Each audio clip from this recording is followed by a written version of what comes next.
Hey everybody, BTF DMC 1984 here again. Pickings have been slow the last couple days, so I want to show something interesting out of my collection. And that might show this Texaco Slot car.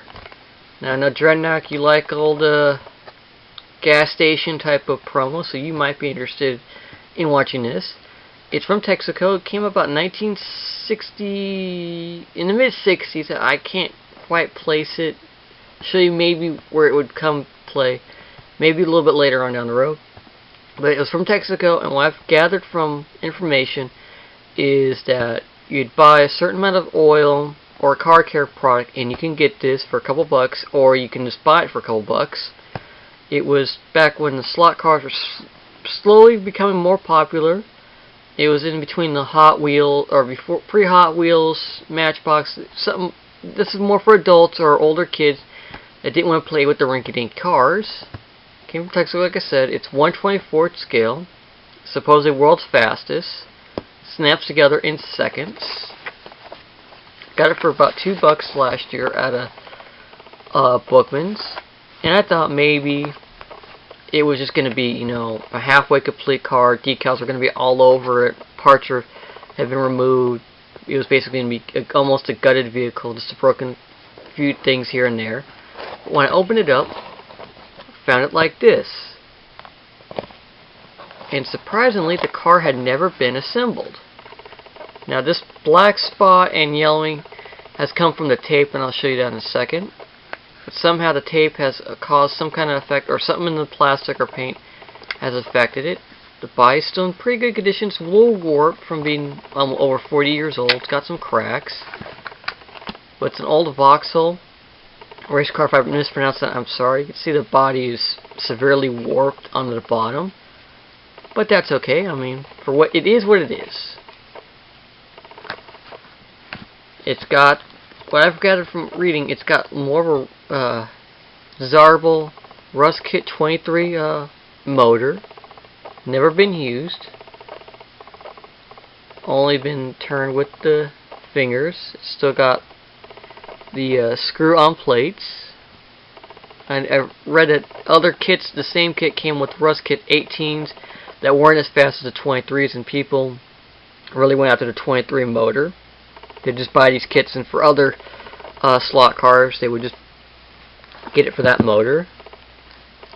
Here are all the parts. Spring, for the tensioner, the rubber tires, all the washers, spacers, rims, guide wheel. The guide wheel would actually rubber against one of those wheels and spin it, so the power is directed from that to the tires. It wasn't directly to the tires. All the axles. Here's the base, made by Grand Prix out of Phoenix, Arizona. Still patent pending. They had several other models, but this one was a little bit more the popular one. Also, I've read that a lot of these kits didn't have the baggie with the wheel lugs, or knockoffs, but they did have them, but they were mostly loose in the boxes, so this is kind of a rarity to find. Well, I've read from other places that they would find, sometimes found a case of these things, I think maybe one or two had the baggie with the knockoffs. The rest of them were loose. Still got the instructions. Tells you exactly how to put the car together, on where everything sits, where the spring goes, nylon bearings, how the motor works. You can see it stuck out through. That little gear sticks out right here, and it drove the front or the rear wheel. Little knockoffs. Gives you information on the body, the motor, basically why model cars are fun. Information of Texaco and why they're doing this, or what the specialty of the Grand Prix cars. Repair free, virtually repair free. Rugged and dependable.